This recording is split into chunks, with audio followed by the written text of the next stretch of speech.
ಎಲ್ಲರಿಗೂ ನಮಸ್ಕಾರ ರೀ. ಇವತ್ತಿನ ವಿಡಿಯೋದಲ್ಲಿ ಮಾವಿನ ಹಣ್ಣಿಂದ ಒಂದು ರೆಸಿಪಿ ಮಾಡಕತ್ತೀನಿ. ಪೂರ್ತಿಯಾಗಿ ವಿಡಿಯೋ ನೋಡ್ರಿ, ನಿಮಗೆ ಗೊತ್ತಾಗ್ತದೆ ನಾನು ಏನು ಮಾಡಕತ್ತೀನಿ ಅಂತ. ಇದು ಮಾವಿನ ಹಣ್ಣು ಪಲ್ಪ್ ಬೆಳೆಸ್ಕೊಂಡ್ಕೇಸಿ ನಾವು ಒಂದು ರೆಸಿಪಿ ಮಾಡಕತ್ತೀನಿ ರೀ.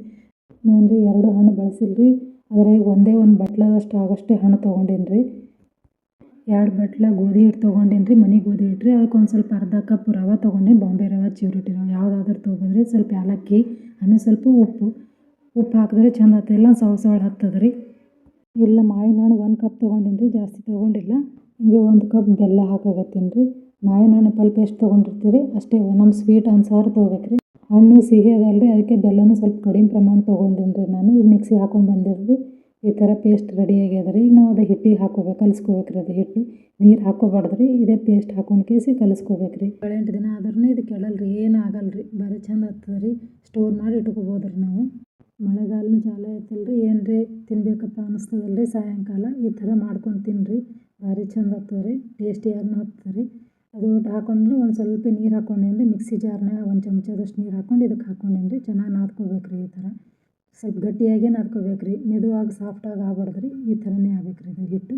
ಈ ಥರ ಚೆನ್ನಾಗಿ ಕಲಿಸ್ಕೋಬೇಕು ರೀ. ಎಷ್ಟು ನಾದ್ತೀವಲ್ಲ ರೀ ಅಷ್ಟು ಚಂದ ಹಿಟ್ಟು ಇದಾಗ್ತದೆ ರೀ. ಅದು ಅದಕ್ಕೆ ಬರ್ತದೆ ರೀ.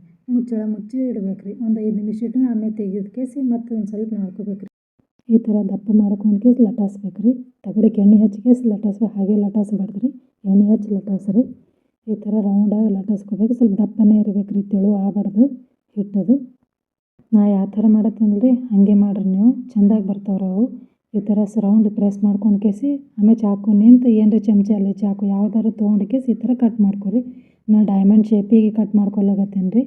ಇದು ಸ್ವಲ್ಪ ಇದು ಅಡ್ಜಸ್ಟ್ ಅಲ್ಲ ಅಂತ ತಗಡ ಸ್ವಲ್ಪ ಸರಿಸ್ಕೇಸಿ ಕಟ್ ಮಾಡಿಕೊಡ್ರಿ. ಪೀಸ್ ಓಸು ಒಂದು ಪ್ಲೇಟ್ನಾಗ ಹಾಕೊಳಕತ್ತೀನಿ, ಅಷ್ಟು ಹಾಕೋಬೇಕು ರೀ.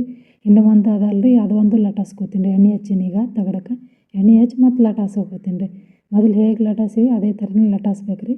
ತೆಳು ಮಾತ್ರ ಮಾಡಬೇಡ್ರಿ, ಇಲ್ಲ ಅದು ಉಬ್ಬಲ್ರಿ ಎಣ್ಣೆ ಕರೆದ್ರೆ. ನೋಡಿ ಇದನ್ನು ಈ ಥರನೇ ಮಾಡ್ಕೊಂಡೇನಿ ರೀ. ನನ್ನ ವಿಡಿಯೋ ಇಷ್ಟ ಆಗಿದರೆ ಲೈಕ್ ಮಾಡಿ, ಕಮೆಂಟ್ ಮಾಡಿ ಹಾಗೂ ಸಬ್ಸ್ಕ್ರೈಬ್ ಮಾಡಿಕೊಡ್ರಿ. ಇದನ್ನು ಮಾಡ್ಕೊಂಡೇನಿ ನೋಡಿರಿ ಈ ಥರನೇ. ಈಗ ಎಣ್ಣೆ ಕಾಯ್ದಕ್ಕೆ ಇಟ್ಟೀನಿ ರೀ, ಹಾಕ್ತೀನಿ ನೋಡ್ರಿ ಅಷ್ಟು. ಈ ಶಂಕರಪಾಳೆ ಮಾವಿನಕಾಯಿ ಶಂಕರಪಾಳೆ ರೀ, ನಾ ಇಟ್ಟಿನ ಹೆಸರು ಇದೆ ರೀ. ನೀವು ಮನೆ ಮಾಡಿ ನೋಡಿರಿ ಟೇಸ್ಟ್ ಅಂತ ಹೇಗಂತ ಹೇಳ್ರಿ ನನಗೆ.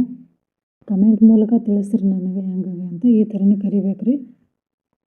ಒಂದು ಪ್ಲೇಟಿಗೆ ಹಾಕ್ಕೊಂಡೀನಿ ಅಷ್ಟು ಜಾನ್ಸಿ ನೋಡಿರಿ. ಇಷ್ಟ ಸೌಂಡ್ ಬರ್ತದೆ ನೋಡಿರಿ, ಮಾಡ್ತೀವಿ ಕೈನಿಂತ ಪ್ರೆಸ್ ಮಾಡಿ ತೋರಿಸ್ತೀನಿ. ಇಷ್ಟರ ಸೌಂಡ್ ಹೊಂಟ ನೋಡಿರಿ. ಮಾವಿನಕಾಯಿ ಸೀಸನ್ ಮುಗಿಯೊಟ್ಟಿಗೆ ಈ ಥರ ಒಂದು ಮಾಡ್ಕೊಂಡು ತಿನ್ನಿರಿ. ಮಳೆಗಾಲ ಬಂತಿಲ್ರಿ, ಏನರೇ ಮಾಡ್ಕೊಂಡು ತಿನ್ಬೇಕಪ್ಪ ಅನ್ನಿಸ್ತಂದ್ರೆ ಈ ಥರ ಮಾಡ್ಕೊಂಡು ತಿನ್ನಿರಿ. ಮಾವಿನಕಾಯಿ ಸೀಸನ್ ಮುಗಿಯೊಟ್ಟಿಗೆ ಮಕ್ಕಳು ಭಾಳ ಇಷ್ಟಪಟ್ಟು ತಿಂತಾರೆ ರೀ. 15 ದಿನ ಇಟ್ಟರೂ ಇದು ಕೆಡಲ್ಲ ರೀ ಇದು.